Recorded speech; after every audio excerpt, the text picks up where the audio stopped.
Guys, for both of you, same MO. You get down early, you come back. The fact that you're doing that, does that give you confidence? Oh, we're only down 10, we can get that back. Yeah, it's more so, man. We know it's a very long game, and we know like with our capability of scoring the ball and just stacking stops together, we're really never out of a game, no matter how bad it seems. Hmm. Yeah, like obviously, like that's not our plan to get down, but we know like the fight within the team and the coaches, like the confidence we have in our coaches to whip up a good game plan. Yeah, like he said, like we're never out of a game, and as long as we're like playing defense, hang our heads on defense, so we can get stops and get back into the Yeah, game. and I want to follow up with that one. Second half, do you guys just turn it up a notch or whatever? Because, you know, you're behind, but you got to get stops, and you're getting stops in the second half. Yeah, man. Like Cole said, it's not the game plan to start behind, but since we are behind, we're aware that we're behind, so we got to kind of knock it up a level, and I guess that's where the like the when you really yeah, Right I just got Alright, blacked out, but you got now. Nah, yeah, like the only way to come back is to get stops, cause if they keep scoring, there's no way you can come back. So, and we know that, and we know like once we get stops, that'll open up our transition, and once we get out and start running and hitting shots, like not a lot of teams can stop us. Have you heard from friends or people about, stop this? You're driving us crazy, and is the comeback like an identity now that you just have this confidence that doesn't matter what deficit you got, you can do this? that wasn't a plan, but it's kind of undeniable now. Like it's kind of our identity now. It sucks, but we hope to change that in the future. But yeah, friends and family and supporters, man, that's all they talk about, man. Just stressing them out. Yeah, very stressful. They say they're very stressful. Like, oh, they only want to watch the second half because they know we're gonna come back. But Nah. no, yeah, we got to get out of that identity. But start our game strong, get us a good lead, and not give up leads. So. Yeah, I saw my dad. He was like, man, I'm just gonna start showing up to the games at halftime since that's the only time y'all want to play. Chris and Kobe, you guys have a couple of home games to look forward to now in a row, Wednesday night and Sunday afternoon. And of course, you had a tremendous atmosphere here against Charlotte. So if you could talk about, now you're at home, continuing your winning ways, and don't have to get on a plane the rest of the week.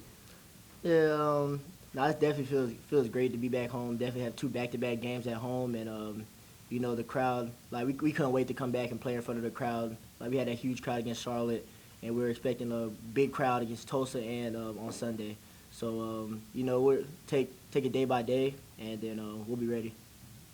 Both games are on ESPN networks too, the U and then the flagship on Sunday. So maybe that adds a little juice to everything.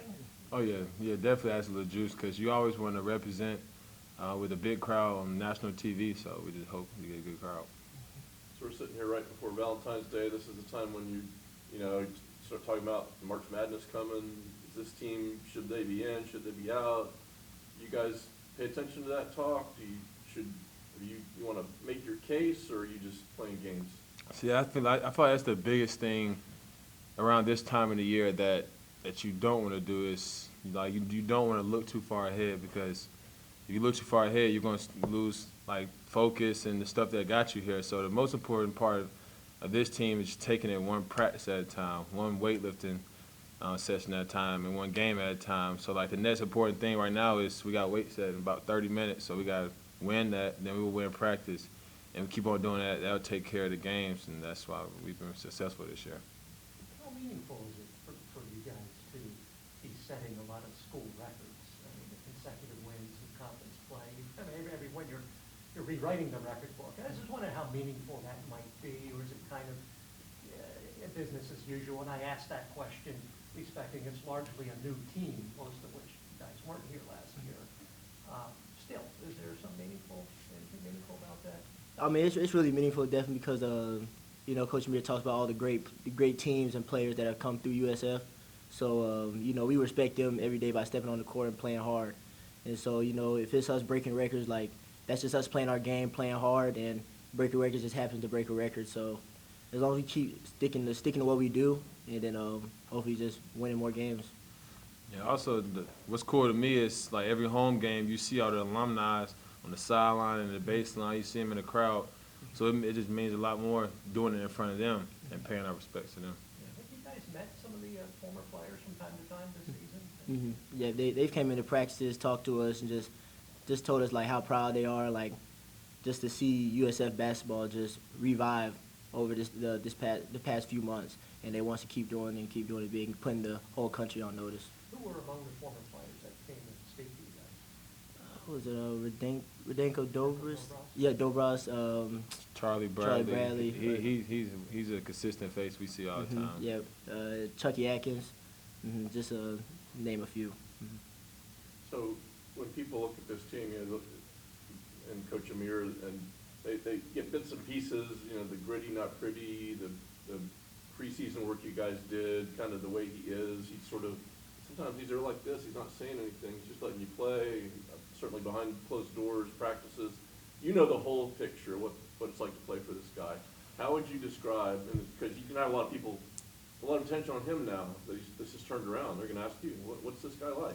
What is he like? What is it like to play for him? See, like, what y'all see in the game, he's just like this sideline, just composed. But behind closed doors in practices, whole different person. But that's why he's able to do that on the sideline, because he he's coached us, and we let him coach us to where he trusts us now. Like, once the game come on, man, it's just, like, it's up to us now. Like, he's giving us everything he can give us, so he just sit back and just watch, kind of like watch his work, because, like, he's one crazy coach. What's it like for you, Kobe? I mean, Chris has more time with him, but this is your first year. What's it been like? Yeah, I love how, like, cool, calm, and collected he is, like, especially, like, during the games. Just, like he said, like, he prepares us during the week in practices, and for those intense situations, like in coming back in the games, and we work on scenarios like that all the time. Just so like that's why I feel like nobody on the team is ever just worried or flustered, because we've been prepared for this moment. And he always talks about culture, just like a lot of stuff that happens on the court is because what you do off the court. So I think just that us having a great culture on and off the court is just helping us win games too. Speaking of culture, you guys are doing well on the court, but you also delivered one of the best record-setting semesters in academic last year as a team. Cody, this month you're the student athlete of the month. Maybe you can speak to how y'all are doing there and why that's important to you all on the team. Yeah, that's one of the most important parts, because, like Coach always say, your habits on the court translate your habits off the court. So once you get them two things, man, at the elite level, that's usually when on the court success really takes off at a high level. Yeah, just piggyback off what he said. Just being on time study hall, turning in assignments early and on time. That all translates to on the court lifestyles. Just running the right play, just paying attention. You're sitting in the front of the class, just paying attention to what the professor's saying. That all translates to listening to the coaches and doing what he draws up on the board and applying it to the game. So that it all translates.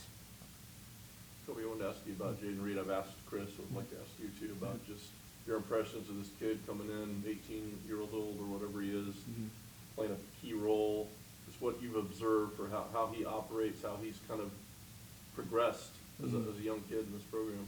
Yeah, we remind him every day just like how good he is. Like not even as a point guard, but like as a freshman, because like he doesn't look like a freshman at times on the court, and just like the way he holds himself together on the court. And you see the past couple of games, he's knocked down some big shots. Like he's made for the moment, and we trust him like as our point guard. Dribbling the ball, handling the ball late in the games, and we know he knows what to do with it. So I got the utmost confidence in him. Some freshmen, they don't maybe talk a lot, or they're not sure when to talk. I mean, how's his relationship with you as a guy that kind of has the lead at times? Oh yeah, like we got a great relationship. I kind of tell him, I said, man, even though you're a freshman and you got older guys, man, we gonna look at you on the court because we gotta know what play to run. And if you see us in the wrong spot, you gotta tell us where to be because you're the point guard. The point guard is like the leader on the court at all times. So I kind of keep reminding him that like you can tell us what to do. Like you're the point guard right now. Like we all looking at you. So he's getting a lot better at doing that. Best part about your birthday? What was the best part about your birthday? The best part is really not a good thing about me, but they was trying to get me to dance the whole entire day.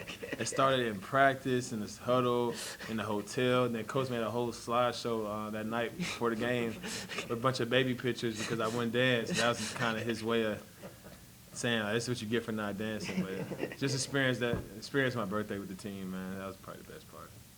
I'm going to throw out one more. Watching the Super Bowl last night, Valdez Scanlon makes a touchdown former USF Bull. Does that make you think, hey, we can get there? Oh, for sure. That was definitely inspirational, man. Just seeing it on the highest level. So yeah, they definitely, yeah, we can get there. Yeah, that was big for the Tampa area. I know you like from the St. Pete area, right? I think so. Just him making that catch, putting USF even more have more notoriety. So it was great for the whole school.